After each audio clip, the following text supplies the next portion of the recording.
You have never questioned why you care so much about a basketball tournament involving universities you did not attend, played by athletes you will never meet, in cities you have never visited. You fill out your bracket with the seriousness of someone making a financial decision. You feel genuine loss when your picks collapse in the second round. You defend your team selections to co-workers with the conviction of someone who has something real at stake. You rearrange your schedule around games involving schools whose names you cannot locate on a map. That feeling, that specific, irrational, annual devotion that arrives every March like a biological clock you never set, is worth $20 billion, and it was not born, it was manufactured. And the moment it was manufactured, something that had existed before it was quietly buried under the foundation of the most profitable emotional product in the history of American sports.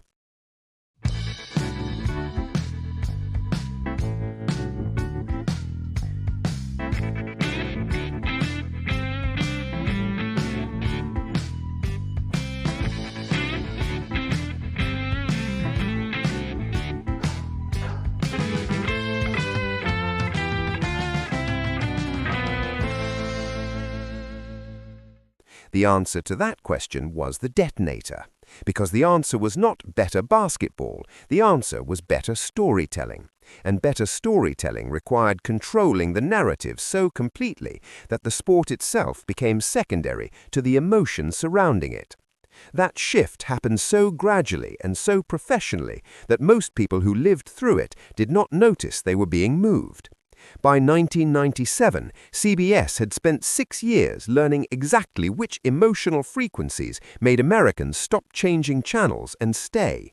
The Cinderella story, the freshman who carries his entire team on his back in the final 2 minutes, the veteran coach in his last season who has never won it all, the small school from a state nobody thinks about that somehow keeps winning games it has no business winning. These were not discovered organically through honest broadcasting. They were identified, tested, packaged, and fed back to audiences with increasing precision and intentionality until the tournament stopped being something you watched and became something you experienced at a cellular level.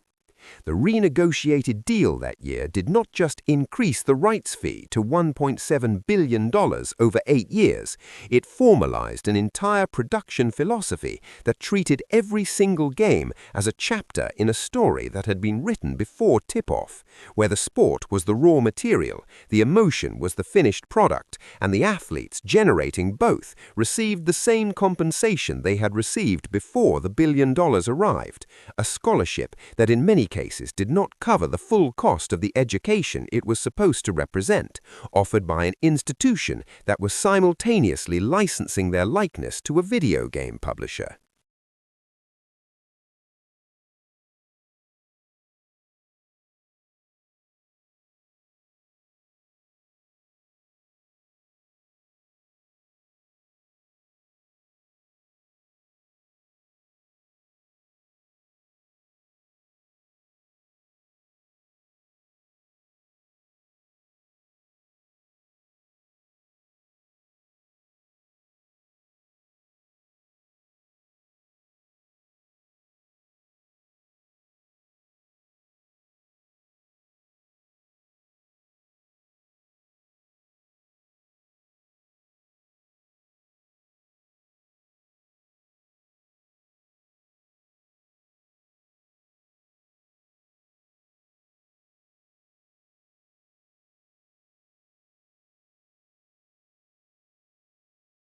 That gap between the value being generated and the compensation being paid did not close as the rights fees grew.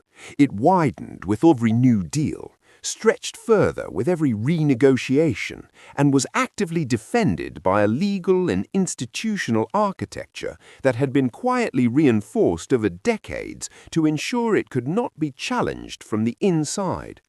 Every new deal required a larger emotional return to justify the price, which required more sophisticated storytelling, which required deeper access to the athletes, which required those athletes to be simultaneously more visible to cameras and more legally contained by the rules governing their existence. The NCAA's amateurism doctrine, which had always been a convenient fiction dressed in the language of educational values, became by the 2010s an actively enforced economic weapon. Players were suspended for accepting a meal from an agent. Families were investigated for receiving a plane ticket. Coaches signed contracts worth $40 million over 5 years, while the athletes those contracts were entirely built around were reminded, formally and repeatedly, that financial compensation would corrupt the purity of their amateur competition. The purity of their competition had already been sold. Twice, for 10 figures each time. The purity being protected was not theirs. The crack appeared in 2021 not because the NCAA had a change of heart, but because the legal architecture holding the fiction together finally collapsed under the weight of its own contradictions.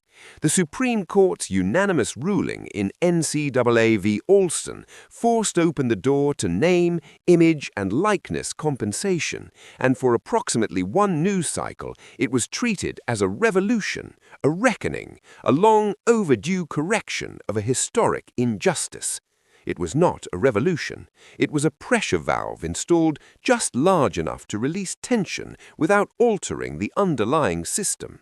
The players can now sign deals with local car dealerships, post sponsored content, accept money from alumni collectives funded by boosters who are paying them illegally anyway.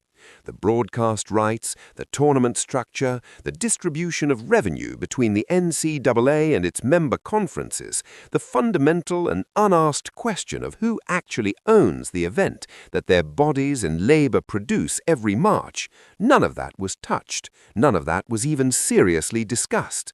The door opened onto a slightly larger cage, and the announcement of the opening was treated as the story.